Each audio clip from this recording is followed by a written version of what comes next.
नमस्कार मित्रों, मैं प्रदीप विश्वकर्मा हाजिर हूं आपके सामने अपना मनपसंद कार्यक्रम एक मुलाकात लेकर के।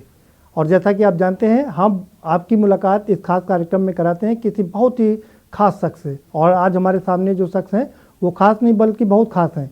वो इसलिए क्योंकि वो देश की रीढ़ कही जाने वाली, अन्नदाता कहे जाने वाले किसानों का विभाग संभाल रहे कृषि विभाग के अपर मुख्य सचिव हैं देवेश चतुर्वेदी जी। बहुत स्वागत है सर आपका। अन्नदाता कहा जाता है किसानों को और देश की रीढ़ है, क्योंकि उनकी अगर ना सुनी जाए, और मुख्यमंत्री जी का भी बहुत जोर है कृषि पर, तो क्या कर रहे हैं किसानों के लिए तब बताइए। देखिए, किसान भाइयों बहनों को उनकी आय को बढ़ाने की प्रतिबद्धता केंद्र सरकार की भी है और राज्य सरकार भी है। और उनकी आय बढ़े, वो आत्मनिर्भर बने, उसके लिए सर्वप्रथम तो होता है जो योजनाएं चल रही हैं उनका क्रियान्वयन जो है वो ढंग से हो, फील्ड स्तर पे कार्य हो, और साथ साथ ऐसी नीतियां बने जो उनके लिए उनकी आय को बढ़ा सके। तो उसी दिशा में हम लोग यहाँ राज्य सरकार में काम कर रहे हैं। प्रधानमंत्री किसान योजना के अंतर्गत सर्वाधिक लाभार्थी अगर किसी प्रदेश में है तो उत्तर प्रदेश में है। लगभग 2,33,00,000 लाभार्थियों को हम लोग लाभ दिला रहे हैं। उनको किस्तें मिलती हैं हर 4 महीने में 2-2 हज़ार रुपये। इसके अतिरिक्त जो अन्य हमारी योजना है, जैसे कि केंद्र सरकार ने कृषि उत्पादन संगठनों को बढ़ावा देने की बात की है, तो उस पर बहुत ज़्यादा जोर है। अब धीरे धीरे करके हम सारी योजनाओं को केंद्र बिंदु किसान के संगठनों को बना रहे हैं, जिससे इकोनॉमी ऑफ स्केल्स मिल सके। इसके अलावा प्रोडक्टिविटी बढ़ाने के लिए और लागत कम करने के लिए भी हम लोग रणनीति की तरह काम कर रहे हैं। आप सर 1989 बैच के IAS अधिकारी हैं और साफ सुथरी छवि है, कहने में मुझे कोई गुरेज नहीं है। लेकिन जब सरकार बनी थी तब जो अधिकारियों को केंद्र से वापस बुलाने की बात हुई थी, उसमें एक आपका नाम था और ये अहम जिम्मेदारी दी गई। क्या लगता है कि मुख्यमंत्री जी का कॉन्फिडेंस ही है कि आप इस विभाग में अच्छा कर पाएंगे? अब ऐसा है क्योंकि केंद्र में भी मैं कृषि मंत्रालय में अपर सचिव के रूप में कार्य कर रहा था और संभवतः उसका अनुभव का लाभ अधिक से अधिक मिल सके राज्य सरकार में, तो इसीलिए ये जिम्मेदारी सौंपी गई। और निश्चित रूप से एक बहुत सेटिस्फाइंग कार्य है जो हम लोग को जो है जैसे प्रोफेशनल सेटिस्फेक्शन मिल सकता है सीधे सीधे किसानों से जुड़ा हुआ। प्रदेश में हम लोग क्या अभी भी ग्रामीण प्रधान प्रदेश है, अर्बनाइजेशन उतना नहीं हुआ जितना देश के अन्य स्थानों पर हुआ है, और कृषि सेक्टर एक बहुत महत्वपूर्ण योगदान देता है इकोनॉमी में और यहाँ के रोज़गार के लिए। तो उस विभाग को संभालना एक बहुत ही एक बड़े गर्व की बात है और एक चैलेंज भी है। रोज़गार की आपने बात की और तो मुख्यमंत्री जी लगातार फोकस कर रहे हैं कि रोज़गार मिले, तो कौन कौन सी योजनाएं हैं जो रोज़गार में? देखिए, ऐसा है जैसे मैंने बताया कि सर्वप्रथम तो कृषकों को अगर हम संगठित कर सके, कृषि उत्पादन संगठनों में बना सके, समूह में बना सके, तो जो वैल्यू एडिशन है कृषि में, देखिए हमारा प्रोडक्टिविटी निरंतर बढ़ रही है प्रदेश में, चाहे वो धान की फसलें हों, चाहे वो रबी की फसलें हो, गेहूं की हो या शुगर केन की बात हो, तो प्रोडक्शन और प्रोडक्टिविटी निरंतर बढ़ रही है। लेकिन साथ ही साथ ये देखना है कि उसका वैल्यू एडिशन भी हमारे प्रदेश में हो, मतलब फूड प्रोसेसिंग इंडस्ट्री लगे, उसका जो है डाइवर्सिफिकेशन ऐसे प्रोडक्ट्स में हो जो कि जिसका मार्केट में नेशनल लेवल पे, राज्य के से बाहर जो है और ग्लोबल लेवल पे उसका मार्केट हो, तो उस दिशा में कार्य हो रहा है।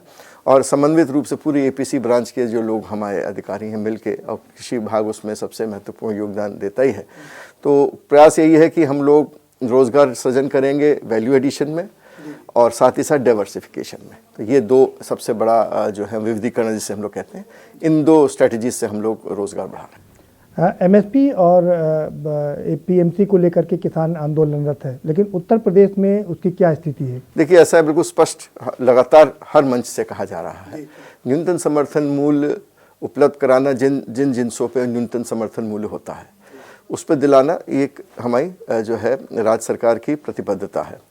इस वर्ष धान की फसल अच्छी हुई है, इससे पहले रबी की फसल लॉकडाउन के दौरान अच्छी हुई थी, तो रबी में भी हम लोगों ने लगभग 36 क्या कहते हैं लाख टन का हम लोगों ने यहाँ पर खरीदा था, गेहूँ खरीदा था, गत वर्षों की तरह ही खरीदा गया था।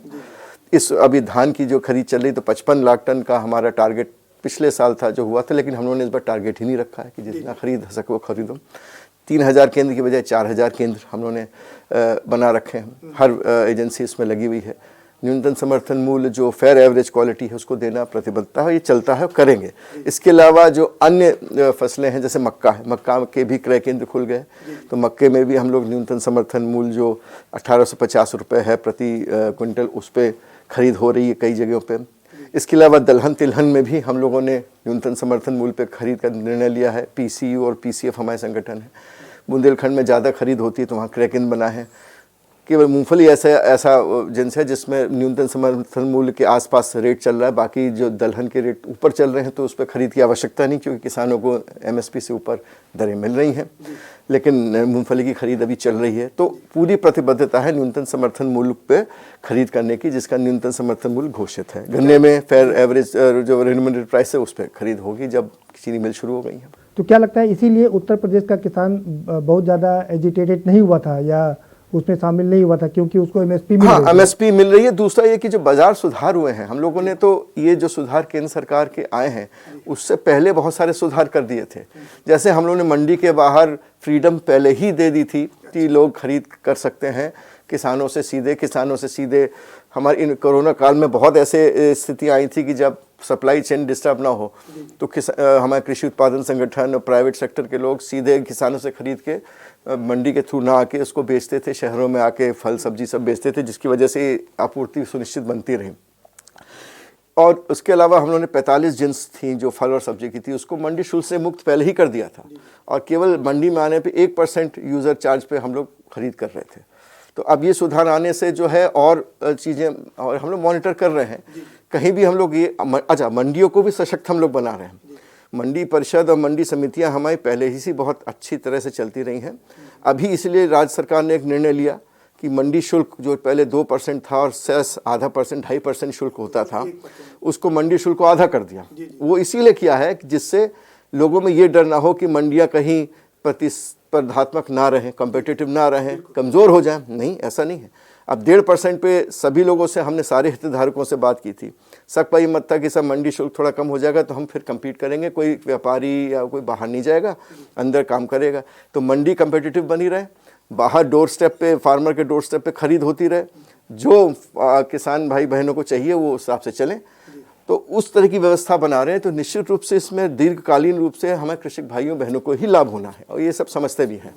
एक अच्छी बात है, लेकिन बड़ी बात यह कि जो किसान संगठन है वो कह रहे हैं कि आपने कहा कि 55 लाख मेट्रिक टन धान का खरीद की गई, लेकिन वो कह रहे हैं कि 40 लाख से ज़्यादा का प्रोडक्शन ही नहीं हुआ। तो ये दिक्कत कहाँ से आ रही है सर? नहीं, प्रोडक्शन तो बहुत धान का प्रोडक्शन इस बार बहुत ज़्यादा है, क्योंकि इस बार भाग्य से बारिश अच्छी हुई, और हार्वेस्टिंग के समय कई जगह पर पिछले साल में बारिश होने से नुकसान होता था, तो वो भी हार्वेस्टिंग के समय भी इस बार मौसम सूखा रहा। तो इस बार हमारा ये अपेक्षा है कि हमारा अनुमान है कि एरिया भी थोड़ा सा बढ़ेगा और प्रोडक्टिविटी भी हमारी बढ़ रही है।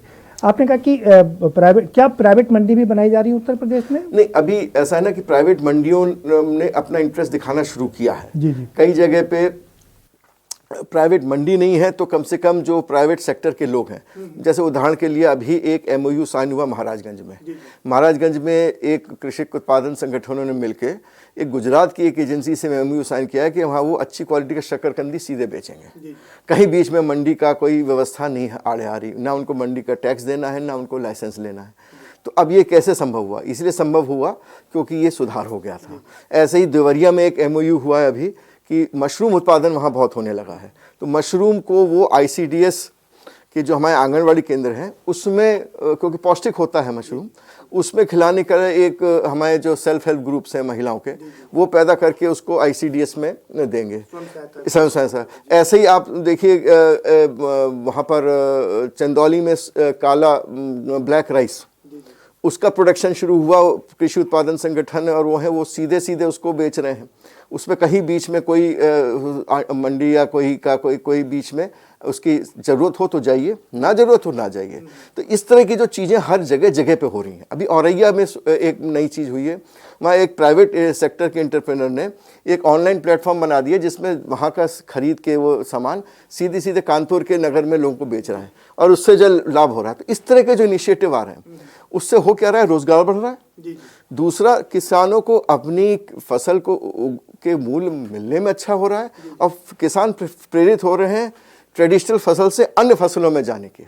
ये जितने मैंने आपको उदाहरण बताए, एक तरफ मशरूम, एक तरफ ब्लैक राइस, एक तरफ शकरकंदी। अब ये सब चीजें पहले नहीं होती थी, अब धीरे धीरे इसलिए आ रही है क्योंकि मार्केट मिल रहा है। किसानों को ये डर सता रहा है कि अगर ये बड़े प्लेयर आ जाएंगे तो उनका उनके लिए दिक्कत हो जाएगी, बड़े प्लेयर से वो लड़ नहीं पाते हैं। नहीं देखिए, बड़े प्लेयर भी आएंगे और छोटे प्लेयर भी रहेंगे, मंडी भी रहेगी। इसीलिए हम कह रहे हैं ना कि हर तरह के लोग रहेंगे।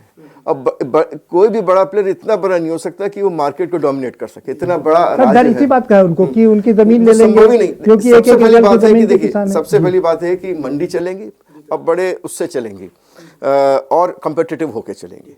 वहाँ के व्यापारी भी अब एक्सप्लॉइट नहीं करेंगे, क्योंकि उनको मालूम है कि बाहर अगर एक्सप्लॉइट करेंगे तो बाहर किसान जा सकते हैं, तो वो भी उनको बेहतर दरें देंगे, अच्छे टर्म्स एंड कंडीशन देंगे, पहली बात। दूसरा है बाहर का, जैसे मैंने कहा कि फूड प्रोसेसिंग इंडस्ट्री को अब सीधे अगर किसान बेच देंगे तो उनका आप ये समझिए ना कि कोई सामान लेके मंडी में लाए, यहाँ से फिर फूड प्रोसेसिंग में जाए, तो एक तो समय, ट्रांसपोर्टेशन कॉस्ट और हैंडलिंग लॉस। सब्जियों में सबसे ज्यादा हैंडलिंग लॉस होता है उठाने और रखने में। बड़ा कंफ्यूजन है। हाँ। किसानों को यही लग रहा है कि उनकी जमीन चली जाएगी, वो कॉन्ट्रैक्ट कर लेंगे और पूरी जमीन ले लेंगे। जमीन ले ही इसलिए नहीं ले सकते क्योंकि कॉन्ट्रैक्ट उपज का है। कॉन्ट्रैक्ट उसमें एक धारा लिखी हुई है कि इसमें जमीन का नहीं होगा, ना ही इसकी जमीन से कोई लिंक होगा, उपज का है। अच्छा, उपज में भी ये व्यवस्था कर रखी है, अगर किसान को लगता है कि किसी दर पे कॉन्ट्रैक्ट हुआ और उस दर से कहीं बहुत ज़्यादा दाम हो गया तो वो कॉन्ट्रैक्ट से बाहर आ सकता है, लेकिन उस व्यक्ति पे जो दूसरा व्यक्ति जो कॉन्ट्रैक्ट कर रहा है उसकी बाध्यता होगी कि वो मिनिमम गारंटीड अमाउंट खरीदेगा। नहीं, लेकिन इसका जस्ट रिवर्स भी है, अगर जितना हुआ उससे कम पर खरीदने की वो कोशिश करेगा। तो नहीं, अगर दर कम हो गई मार्केट तो भी जो खरीदने वाला है उसकी बाध्यता है कि वो उस पर खरीदे। नहीं सर, किसानों को ये डर सताता है ना कि वो कहेंगे आपका क्वालिटी नहीं अच्छी है, और क्वालिटी अच्छी ना होने का बहाना बना करके फिर नहीं लेते। उसी लिए ये व्यवस्था रखी गई है क्वालिटी के बारे में कि उस पर कॉन्ट्रैक्ट में होगा कि क्वालिटी को जज करने के तरीके होते हैं, तो वो कहेंगे कि साहब ये क्वालिटी जज करने का अकेले उसके ऊपर नहीं होगा, कि उसके लिए एक इंडिपेंडेंट भी वो तय कर सकते हैं कि ये क्वालिटी हमारी मंडी की एसेइंग लैब है, उसमें कह सकते हैं ये टेस्ट करके बताएंगे क्वालिटी क्या है।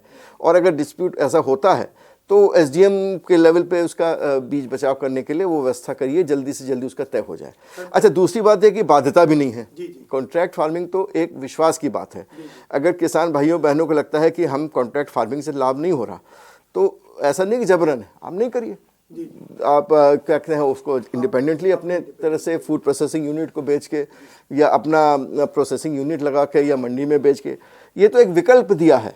कोई ऐसा थोड़ी कि बाध्यता है कि आपको कॉन्ट्रैक्ट फार्मिंग करनी है, तो विकल्प है। अगर आपको लगता है लाभ हो रहा है, कई जगह लाभ हो भी रहा है, लोग कर भी रहे हैं, तो ये एक तरह से विकल्प है जिससे कि उनको क्वालिटी भी एश्योर हो जाती है और प्राइस भी एश्योर हो जाता है। वक्त ब्रेक का चल रहा है, लेकिन चलते हैं उससे पहले एक सवाल और ले लेते हैं सर आपसे कि किसानों को लाभ हो उससे कोई दिक्कत नहीं, लेकिन आम लोगों को भी सही सस्ते दर पर चीज़ें मिले, इसके लिए आप क्या उपाय कर रहे हैं? देखिए, आम लोगों को सस्ते दर पे चीज़ें मिले, इसके लिए सर सबसे महत्वपूर्ण ये है कि जो हमारा अगर आइडियल सिचुएशन क्या है कि कंज्यूमर को डायरेक्टली प्रोडक्ट प्रोड्यूसर से लिंक कर दिया जाए। कि जैसे हमारी आप देखते होंगे कि दिल्ली में या कई जगह पर ये चेन्स हैं, बेंगलोर में भी है, बेंगलुरु में भी है, वहाँ पे कि सीधे फार्मर से ख़रीद के वो एजेंसी है, वो वहाँ पर सफल है, कहीं पर कोई दूसरी है, वो सीधे ले आती है। तो फार्मर कंज्यूमर मार्केट्स को हमें और बढ़ाना है। फार्मर कंज्यूमर मार्केट्स का हमें मंडी सिस्टम में है भी व्यवस्था कि सीधे फार्मर लाए, अपने फ्रेश सब्जी लाए और उसको सीधे बेचे। जब बीज के लोग कम हो जाते हैं तो कंज्यूमर को लाभ होता है क्योंकि उसको सस्ते दर पे मिल जाता है, और फार्मर को लाभ होता है कि उसको दाम भी अच्छा मिले, दोनों का एक भी मिड पॉइंट आ जाता है। तो एक तो ये स्ट्रैटेजी है जिस पे हम लोग काम कर रहे हैं, कई जगह ये शुरू भी हो गया है, और उस स्ट्रैटेजी में भी कृषि उत्पादन संगठन सबसे लाभ देते हैं क्योंकि वो एक माध्यम है जो कलेक्ट करेंगे और बेचेंगे। तो एक तो ये है। दूसरा ये है कि हम लोग को ये इंश्योर करना है कि जो आवश्यकता है उससे ना तो कम पैदा हो ना बहुत ज़्यादा पैदा होने पे प्राइस नुकसान होता है, और बहुत कम पैदा होने पे होल्डर्स को फ़ायदा होता है। तो जो भी चीज़ हो ऐसी इस तरह से पैदा हो कि हमारे पास बहुत सरप्लस भी ना हो, बहुत शॉर्टेज ना हो, तो उस पर दोनों चीज़ों की बैलेंस करके हमको। सर, हम आपके पास आएंगे ज़रूर, क्योंकि होल्डर्स की आपने बात की है, और होल्डर्स में आपने जो डी लिमिट की बात की जा रही है उसको लेकर भी किसानों को काफ़ी समस्या है, उस पर चर्चा करेंगे, और किसान आयोग जो आपने बनाने की बात की थी उस पर भी चर्चा करेंगे। लेकिन उससे पहले एक ब्रेक ले लेते हैं। आप मित्रों स्क्रीन छोड़ करके कहीं मत जाइए, क्योंकि आगे हम जो चर्चा करेंगे वो किसान आयोग बनाने की बात की गई है, जिसमें मुख्यमंत्री खुद उसके अध्यक्ष हैं। वो उसका कहाँ तक पहुँचा मामला और क्या क्या कर रहे हैं किसानों के लिए, इस पर चर्चा जारी है।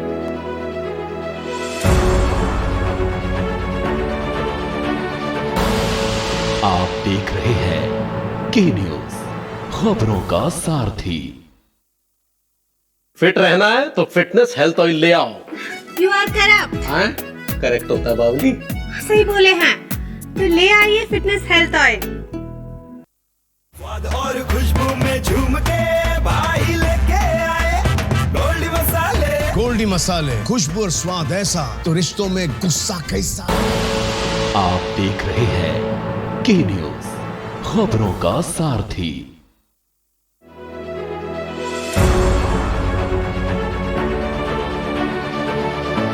ब्रेक के बाद आपका स्वागत है सर।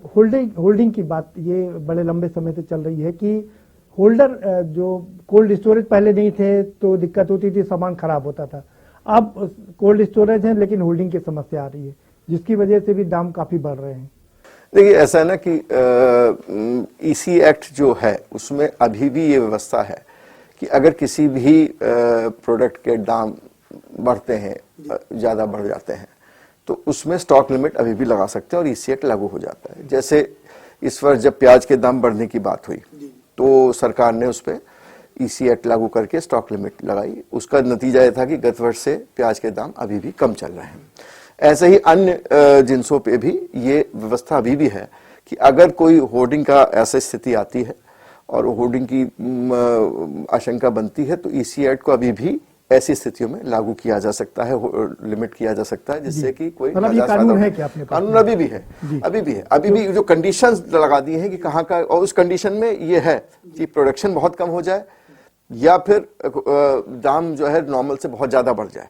तो दोनों कंडीशन में ये ईसी एक्ट वापस लागू करके स्टॉक लिमिट डिफाइन हो सकती है। किसानों को यही चिंता सता रही है सर कि अभी जो एजिटेशन कर रहे हैं उनको यही चिंता सता रही है कि जो लिमिट किया है उससे बड़े बड़े प्लेयर, बिग प्लेयर पूरा होल्ड कर लेंगे और उनके लिए दिक्कत हो जाएगी। नहीं, देखिए होल्ड नहीं कर पाएंगे, क्योंकि अगर जैसे भी दरें थोड़ी सी भी बढ़ी और सरकार को ये लगा, क्योंकि कंज्यूमर मार्केट बहुत, भाई एक तरफ तो फार्मर है जो प्रोड्यूस कर रहा है, कंज्यूम तो पूरा देश कर रहा है, तो पूरे देश के कंज्यूमर को हम कोई भी स्थिति में नहीं ला सकता, कोई भी सिस्टम जो है इसको अलाउ नहीं करेगा, कोई भी गवर्नमेंट इसको अलाउ नहीं करेगी, चाहे राज्य सरकार की हो चाहे केंद्र सरकार की हो। तो जहां भी ये स्थिति आने की होती है तो उसी वक्त जो है वो जो है ये स्टॉक लिमिट, जैसे मैं जो आपको उदाहरण दिया किया, तो उससे अपने आप ही ये सब चीजें कम हो जाती हैं।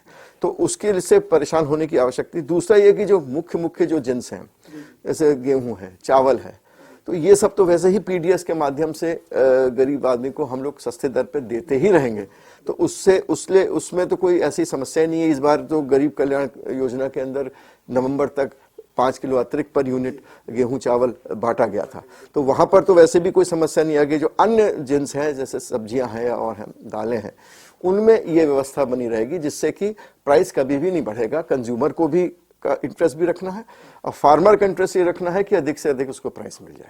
सर, किसानों को खाद, पानी और बाकी चीजें अच्छे से मुहैया हो जाए, इसके लिए आप क्या करें? क्योंकि विपक्ष लगातार आवाज उठा रहा है कि खाद किसानों को नहीं मिल रही है। नहीं, खाद तो पर्याप्त मात्रा में उपलब्ध है।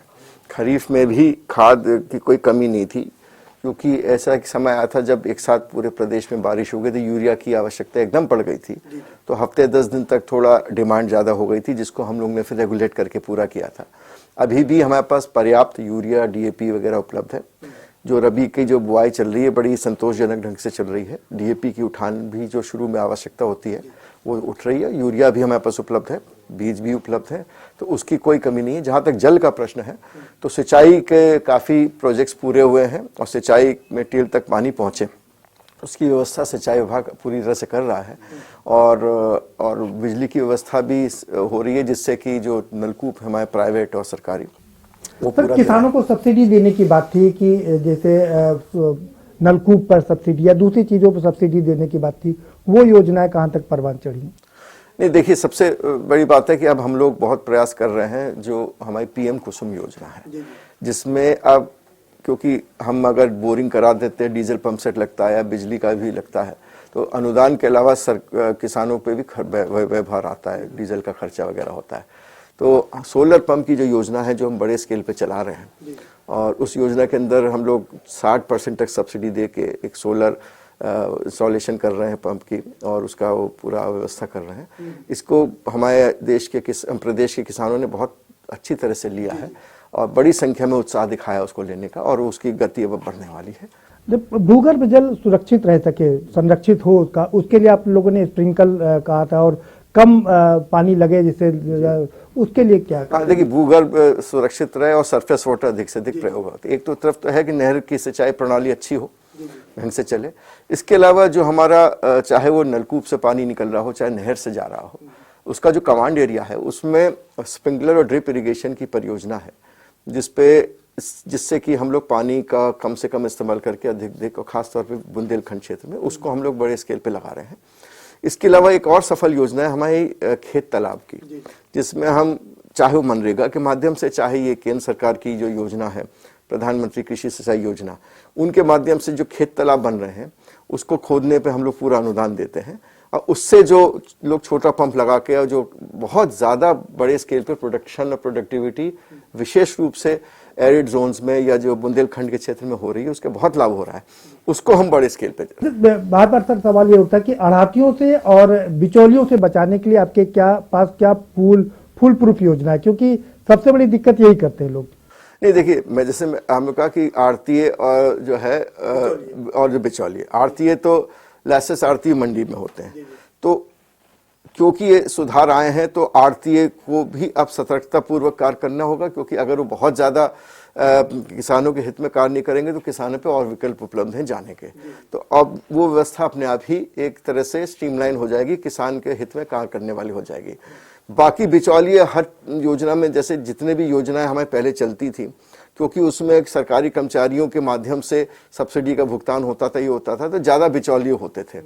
जैसे ही डायरेक्ट बेनिफिट ट्रांसफर शुरू हुआ है तो बिचौलियों की संख्या बहुत ना के बराबर हो गई है। फिर भी हमें सतर्क ये रहना पड़ता है कि बिचौलिए उसमें भी ना आ जाए, और उसके लिए हमको कंटिन्यूअस रिव्यू और उसके शिकायतों के निवारण, और जो जनहित गारंटी योजना है, जो हमारे अधिनियम है जिसमें हर सेवा के लिए एक निश्चित समय फिक्स है, उसका प्रचार प्रसार करना है कि अगर मैंने किसी चीज़ के लिए अप्लाई किया और उस निश्चित सीमा में हमको अगर नहीं मिला तो हम संबंधित अधिकारी के खिलाफ कार्रवाई कर सकते हैं और उसके खिलाफ शिकायत कर सकते हैं। एक आखिरी सवाल है सर कि 2022 तक किसानों की आय दोगुनी करनी है, उसके लिए क्या आपके पास योजना है?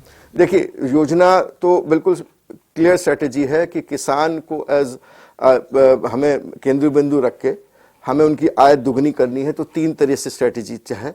पहली कि हम उसके लागत कम करें, यानी कि हम उसका अप्रोप्रिएट उसके इनपुट्स दें, सस्ते इनपुट्स दें और जितना ज़रूरत है उतने दें।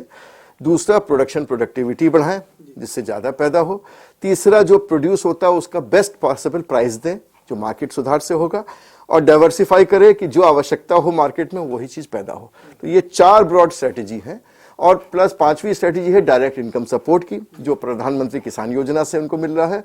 और 5वीं है फसल के बीमा हो जाए, जिससे कि वो जो अगर नुकसान होता है तो उसको सहने के लिए उनको आर्थिक लाभ पूरा मिल जाए। सर, किसान आज डरा हुआ है, सहमा हुआ है, आप हमारे के न्यूज़ चैनल के माध्यम से उनको क्या संदेश देना चाहते हैं? ये हमारे किसान नहीं, देखिए, इसमें पहली बात तो ये है कि प्रदेश का किसान ना डरा है ना सहमा है।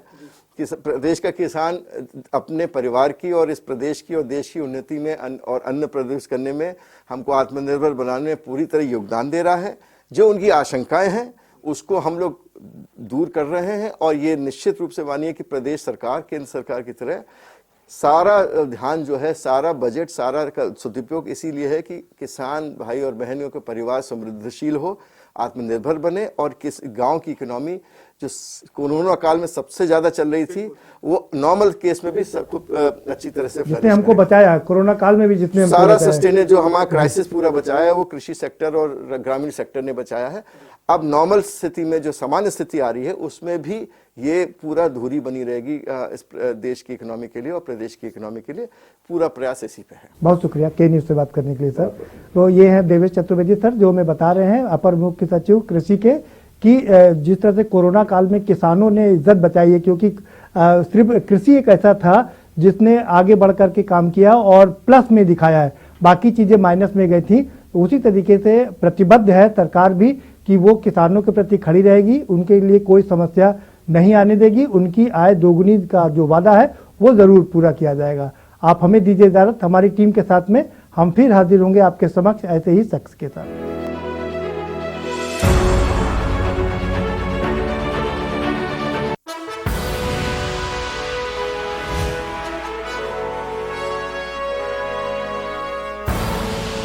आप